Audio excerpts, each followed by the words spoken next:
చిట్టు తల్లి, నువ్వు సెలవులకు వచ్చావు కదా, మరి మంచి మంచి కథలు చెప్పుకుందాం మనం. ఒక మంచి కథ, గుమ్మడికాయలో ఒంటికన్ను రాక్షసుడు కథ. నీకు ఇష్టం కదా అలాంటివి, చెప్తాను విను. ఒక ఊర్లో, రామాపురం అనే ఊర్లో రంగడు అని ఒక రైతు ఉన్నాడంట.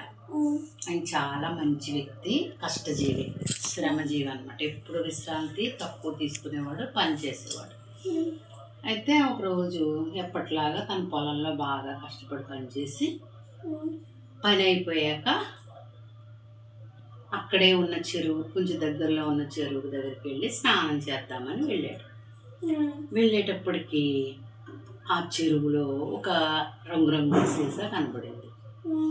ఏంటబ్బా సీసా భలే ఉంది వింతగా అని సీసాని తీసుకుని ఒడ్డుకొచ్చాక మూత తీశాడు.